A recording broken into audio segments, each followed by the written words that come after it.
안녕하세요, 이작가야입니다. 사랑하라, 하고 싶은 일을 하라. 9번째 이야기, 누구든 당신을 만나면 더 행복해지게 하라. 한번 읽어보겠습니다. 오늘은 특별히 장소를 옮겨봤는데요. 무엇보다 맨날 이 손과 몸만 나오다 보니까 좀 답답한 느낌이 들어서 용기를 내어 얼굴을 노출해봤습니다. 오늘은 급하게 장소를 옮기느라 창틀에 읽고 있던 책들도 올려놓고 했는데 뭔가 엉성하고 허전하지만 그래도 새로운 변화를 줬다는 것에 의미를 두고 한번 낭독을 해보도록 하겠습니다. 바로 창문 뒤편이 도로여서 이런저런 잡음이 들릴 수도 있는데 이것도 날 것 그대로의 낭독의 묘미라고 생각하시고 들어주시면 감사하겠습니다. 그럼 지금부터 읽어보도록 하겠습니다. 뿅. 9. 누구든 당신을 만나면 더 행복해지게 하라. 수도원의 길고 긴 복도. 이따금씩 청소하고 있는 여자들이 눈에 띈다. 이들은 수도원 주위에 사는 시골 아낙네들로 그 모습을 보고 있노라면 이분들이 그 일을 얼마나 정성스럽게 하는지 느낄 수 있다. 이들은 최대한 열심히 일을 한 뒤에 바닥에 윤기가 흐르는 것을 보면서 조금은 자랑스러워 하는 것 같다. 그러나 수도원의 중심부는 수도자들이 직접 손을 댄다. 욕실과 화장실에는 언제 누가 청소하는지를 알려주는 작업 배분표가 있다. 어떤 사람은 잘하고 어떤 사람은 잘하지 못한다. 우리가 한 집에 살면서 너무도 익숙하게 경험하는 바처럼 그것 때문에 다툼이 일기도 한다. 나는 내게 주어진 시간 동안 수도원의 삶에 대해 최대한 빨리, 최대한 많은 것을 배우려고 했다. 안 될 것도 없지 않은가. 눈을 크게 뜨고 다니는 것이다. 금방 보이지 않는 것도 있겠지만 그런 것도 때가 되면 제대로 파악할 수 있을 것이다. 그러나 시간이 흘러도 나에게는 많은 것이 여전히 낯설기만 했다. 단기 집중 코스로 수도자의 세계를 공부한다면 수박 겉핥기 수준을 넘어서기가 불가능하다. 앉고 일어서는 것, 몸을 굽히고 무릎을 꿇는 것, 노래하고 읽는 것이 반복되는 기도 시간조차도 복잡하기 그지없다. 수도자의 겸손함과 인식 수준의 단계는 어떻게 알 수 있을까? 성스러운 가르침에 대해서는 어떤 깨달음이 있는가? 영혼의 내적인 심층부에는 어떻게 도달할 수 있는가? 수도자들의 진지함에는 과거에 무엇인가가 남아있다. 우리의 삶이 지금처럼 냉소적이고 공허하지 않을 때의 무엇이? 그들은 규범을 확고히 지키는 정돈된 삶의 방식을 통해 우왕좌왕하거나 불안에 떠는 생활에 빠지지 않는다. 우리 같은 보통 사람들은 매일 불안한 생활 때문에 몹시 힘들어하고 할 수만 있다면 그런 삶의 방식을 벗어버리고 싶어 하지 않는가. 건축가 르코르비지에는 1907년 처음으로 피렌체 근방에 있는 카르투지오 교단의 수도원을 찾아갔다. 그는 그때 느낀 감정을 다음과 같이 적었다. 아주 특별한 감정이 온몸에 흘러 넘쳤다. 나는 곧 알게 되었다. 바로 이곳에서 인간의 진정한 갈망이 실현되고 있다는 것을. 침묵과 고독, 그리고 공동생활과 규칙적인 운동이 그것이다. 그것은 르코르비지에가 평생 잊지 못할 경험이었다. 살아있는 동안 그는 기회가 날 때마다 수도원을 다시 찾았다. 수도자들은 공동체를 이룬다. 그러나 아무렇게나 무리를 짓는 것은 아니다. 겉에서 보면 그 사람이 그 사람 같지만 실제로는 각각 특이한 개성의 소유자들이다. 이들 중에는 도저히 보통 사람의 기준에 맞춰 살아가지 못하는 괴짜들도 있다. 보물섬의 작가 로버트 루이스 스티븐스는 스페인의 어느 수도원을 방문한 뒤 지금까지 이렇게 행복하고 건강한 공동체를 만나본 적이 없다라고 말했다. 돈은 많지만 자신의 삶을 행복하게 꾸려나가지 못하는 사람들을 나는 많이 보았다. 하루의 시간을 적절하게 분배해주는 수도원의 종소리가 얼마나 많은 가정에 영혼의 평화와 육체의 건강을 가져다 주는가. 그 종소리가 신경에 거슬린다고 말하는 사람도 있다. 그러나 마음이 둔감한 멍청이로 살면서 자신의 삶을 둔하고 미련하게 망쳐놓는 것이야말로 진짜 신경에 거슬리는 일이다. 수도 안에서는 모든 게 거꾸로다. 수도자들은 놀이공원이나 공포영화를 만끽하는 대신 고요한 곳을 찾는다. 더 많은 돈을 벌기 위해 뛰어다니는 대신 가난을 추구한다. 우리가 신에게 등 돌리고 사는 반면 그들은 신과의 만남을 이어나간다. 우리가 온갖 것에 의심을 품는 반면 그들은 확고한 신뢰 속에서 살아간다. 우리가 식도락을 즐기는데 여념이 없는 반면 그들은 모든 일에 자족하며 살아간다. 그들의 삶 자체가 행동규범의 지침서라 할 수 있다. 그들의 행동에는 상대방에 대한 배려와 친절함이 담겨 있다. 이곳에는 모든 사람이 한 사람을 위하고 한 사람은 모든 사람을 위한다는 원칙이 언제나 살아있다. 수도자의 강령. 교만을 버리고 겸손을 몸에 익힌다. 자신의 약함에 침잠하지 않고 자신을 강하게 연단한다. 격정과 유혹에 자신을 내맡기지 않고 거기에 저항한다. 쉽게 흥분하지 않고 평상심을 가진다. 사사로운 이익을 따지지 않고 오히려 손해를 무릅쓴다. 자아 발견에 모든 기운을 쏟느라 지치는 대신 하나님을 추구한다. 반론을 제기하는 데 힘쓰지 않고 순종을 몸에 익힌다. 포기하지 않고 버텨낸다. 문제가 있으면 도피하지 않고 그 문제와 직접 맞선다. 자기 문제에만 맴돌지 않고 다른 사람의 어려움을 살핀다. 허약한 사람이 되지 않고 스스로를 단련하는 사람이 된다. 이 몇 가지만 살펴보더라도 지금 우리의 사회적 현실이 인류의 오랜 사회적 이상과 얼마나 많이 떨어져 있는지를 알 수 있다. 수도자들은 이것을 수백 년 혹은 그 이상에 걸쳐 누구보다 확실하게 구현해 왔다. 수도원에 오면 전혀 다른 세상이라는 느낌을 받는다. 남에게 인정받기 위해서 안다라는 대신 서로 돕고 먼저 화해를 청하면서 평화롭게 살아간다. 어제까지 만고불변의 진리였던 것이 오늘 허구로 드러나는 정치 문화와는 대조적으로 이곳에서는 사람들이 전통 위에 든든히 서 있다.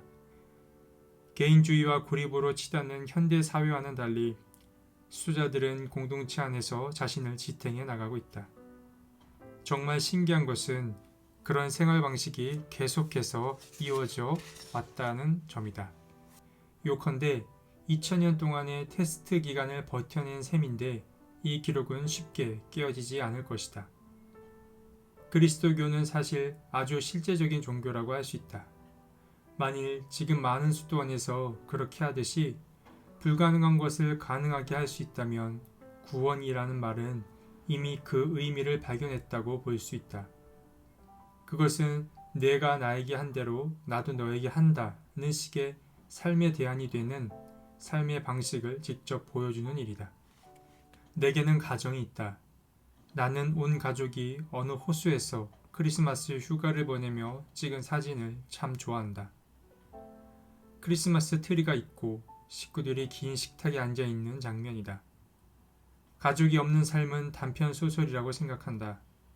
가족 없이는 아주 평범한 일상 속에서 벌어지는 복잡 다단한 문제까지 등장하는 장편 소설은 될 수 없다. 참 알다가도 모를 일이다. 나는 내 가족을 사랑하지만 그 이미지가 때때로 어둡게 돌변할 때도 있다. 가족 생활에도 걷잡을 수 없는 위험한 요소들이 있다. 찬란함과 비찬함이 하루에도 몇 번씩 번갈아 찾아온다. 아이들끼리 싸운다. 그러다 엄마가 끼어들면 어쩔 수 없이 싸움을 그만두면서도 볼멘 소리는 그치지 않는다. 잠시 후부터는 아빠의 잔소리가 시작된다. 이제 텔레비전 꺼. 제발 숙제 좀 해. 손 닦아라. 천천히 먹어. 너 뭘 먹는 거니? 지나치게 신경을 쓰다가 탈진한 부모는 말도 못하고 멍하니 쳐다보기만 한다. 우리는 스스로에게 묻는다. 도대체 무슨 일이 일어난 거야? 이제 우리는 문화도 질서도 없는 세상에서 살게 된 걸까? 우리는 돼지우리처럼 어질러진 아이들의 방을 치워야 한다. 왜 그래야 하지? 이런 아이들이 나중에 뭐가 될까? 나는 질서, 규율 같은 말이 아직 낯설지 않았던 시대의 교육을 받으며 자랐다. 아니, 우리는 그런 말로 인해 너무나 오랫동안 골탕을 먹었기 때문에 마음 깊은 곳에는 그 말들에 대한 증오심이 있다. 규칙이라는 말도 마찬가지다. 우리는 모든 가치의 전복을 추구하면서 그런 규칙을 무시했을 뿐 아니라 원칙적으로 규칙의 완전 파괴를 우리의 목표로 삼았었다. 68세대 문건에는 이런 말이 나온다. 68세대란 기존의 권위주의적인 정치 구조, 가부장적이고 보수적인 사회 질서 및 체제에 대한 불만과 문제의식 속에서 1968년 많은 시민과 젊은 학생들이 참여하는 대규모 저항운동이 일어났다. 독일뿐 아니라 유럽 전반에 큰 소용돌이를 몰고 온 저항운동에 가담해 적극적인 활동을 펼쳤던 사람들, 그리고 그 운동에 크게 영향을 받은 사람들을 68세대라고 한다. 이 68세대 문건에는 이런 말이 나온다. 어린이들은 어른들의 억압적인 행동에 어느 정도 저항할 수 있어야 한다. 그렇다. 거기까지는 뭔가 잘 되는 것 같았다. 그런데 이제는 우리가 부모가 되었다. 그리고 우리의 아이들은 전혀 다르다. 아이가 있는 사람들이 월요일에 직장에 출근해서 주말에 있었던 일에 대해 얘기하면 눈에 눈물이 고일 때가 있다. 물론 웃다가 눈물이 나는 경우는 아니다. 그들은 완전히 아이답지 않은 아이들에게 에워싸여 있는 것 같다고 호소한다. 자아도취에 빠진 아이, 극도의 신경 과민이나 과도한 행동을 보이는 아이, 극도로 공격적인 아이, 극도의 불만을 품고 있는 아이, 위험하다 싶을 정도로 조숙한 아이들 앞에서 어른들은 꼼짝도 못하고 있다. 그래, 맞다. 우리 아이들이 마치 어른 같아졌다. 정말 좀비가 되어버린 것이다. 34일 동안 교황의 자리에 있었던 요한 바오로 1세는 우리 시대의 사회적 상황에 관한 아주 분명하고도 구체적인 이미지를 간단한 말로 그려냈다. 그 말이 맞는가 틀린가에 대해서는 논란의 여지가 있지만 어쨌거나 귀담아 들을 만한 얘기다. 그는 우리가 이 시대의 윗사람 같은 개념에 관해 아직도 말할 수 있는가에 대해 묻는다. 다시 말해 어린이는 부모님을 사랑하고 존경하고 부모님 말에 순종해야 한다든지 혹은 학생이 선생님에게 그러해야 한다고 말할 수 있는가 하는 것이다. 그런 다음 그는 이렇게 덧붙인다. 17세기 베니스에는 아주 유명한 카니발이 있었습니다. 카니발 기간에는 사람들이 모두 정신 나간 것처럼 보였지요. 다들 자기가 하고 싶었던 것을 했습니다. 가면으로 얼굴을 가리고 날뛰면서 관습과 법규를 위반했습니다. 요즘 저는 그와 비슷한 일이 바로 이 시대에 일어나고 있다는 인상을 받습니다. 저는 전 세계에서 발생하는 암살, 절도, 강도, 유괴, 살인 때문에 큰 충격을 받고 있습니다. 그런 일들이야 항상 있어 왔습니다. 하지만 저를 두렵게 만드는 것은 이런 현상에 대한 사람들의 반응입니다. 많은 사람들이 법률과 규범을 억압과 간섭으로 여기며 거부하려고 합니다. 심지어 법규를 조롱하고 무시할 수 있다는 것에 은근히 기쁨을 느끼고 있습니다. 사람들은 말합니다. 요즘 시대에 유일하게 금지된 것이 있는데 그것은 금지하는 것이라고. 뭔가를 금지하려는 사람은 구시대적인 억압 사회에나 어울리는 사람이라는 오명을 뒤집어 쓰게 됩니다. 나는 몬테 카시노로 향하는 비행기 안에서 잡지를 읽다가 무척 흥미로운 광고 문구를 접하게 되었다. 이제 우리에게 필요한 건 전통의 뿌리. 그 밑에는 또 이렇게 쓰여 있었다. 유행에 휩쓸리지 않기 위해. 나는 근본주의 집단의 메시지를 떠올렸다. 근본주의? 제1차 세계대전 후 자유주의 신학 및 세속화한 생활에 대항하여 일어난 미국 프로테스탄트 교회의 보수주의 운동을 말한다. 이 근본주의 집단의 메시지를 떠올렸다. 사진 속에는 예루살렘의 어느 거리에서 젊은 이스라엘 예술가 한 사람이 포즈를 취하고 있었다. 남성 의류 광고였다. 그때 나에게 어떤 이야기 하나가 떠올랐다. 여행을 떠나기 불과 며칠 전에 어느 신부님에게서 들은 이야기다. 사실은 그분이 나에게 자기 관구에 와서 강연을 해달라고 부탁을 해서 갔었다. 내가 강의를 시작하기 전에 그분은 나에게 지금 농촌이 어떤 상황으로 변해가고 있는지 알 수 있게 해주는 전형적인 모습 몇 가지를 짧게 들려주었다. 옛날의 마을 구조는 이제 거의 망가졌다고 보면 됩니다. 전에는 운치를 자아냈던 평지가 무계획적인 택지 조성 때문에 흉하게 변했어요. 마을에 새로 이사 온 사람들은 이 마을을 그저 주거지 정도로만 생각하는 것 같아요. 자기네 땅 주변에 높은 울타리를 치고 밖에서 안을 들여다볼 수 없게 합니다. 이 사람들은 마을 공동일에는 전혀 관심이 없어요. 매년 새로운 유행이 들어옵니다. 한 번은 요가, 한 번은 티베트 불교, 또 지금은 힌두교의 승려를 초빙했습니다. 청소년들과 만나기란 정말 어려운 일이에요.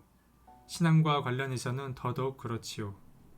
그래도 어쩌다 기회가 생기면 그 부모들은 그야말로 불가능한 요구들을 합니다. 견진 성사의식을 아이가 직접 할 수 있게 해달라는 둥, 소풍을 가는데 음주와 흡연을 해달라는 둥, 사제들한테도 문제가 있습니다. 지금까지는 외딴 곳에서 사제로 일하는 데 관심을 보였던 이들이 대개는 과도한 업무에 놀라 물러섭니다. 어떤 사람은 금방 개축한 사제관의 테라스가 너무 작다고 하지 않나, 또 어떤 사람은 발코니가 너무 높다고 하지 않나. 어쩌다 보니 모든 게 너무나 힘겨워졌습니다. 최근 몇 년 사이에 부쩍 피로에 시달려온 노사제는 그렇게 말을 맺었다. 문명의 과정은 위대한 진보를 일으켰다.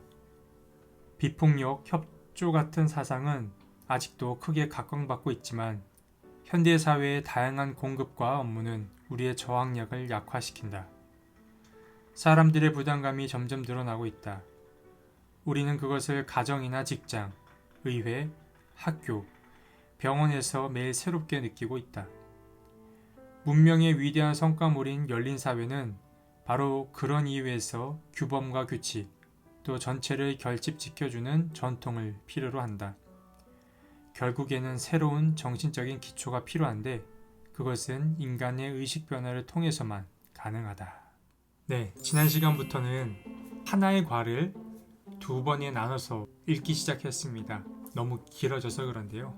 오늘은 그래서 누구든 당신을 만나면 더 행복해지게 하라의 첫 번째 부분을 낭독했습니다. 여러분들 어떠셨는지요? 삶이 변하는 걸 막을 순 없습니다만 우리가 흘려보내야 될 것과 또 계속해서 붙잡아야 할 것들이 무엇인지 잘 분별할 수 있으면 좋을 것 같습니다. 오늘의 한 문장은 이것입니다. 수도원에서는 모든 게 거꾸로다. 더 많은 돈을 벌기 위해 뛰어다니는 대신 가난을 추구한다. 이곳에서는 모든 사람이 한 사람을 위하고 한 사람은 모두를 위한다는 원칙이 언제나 살아있다.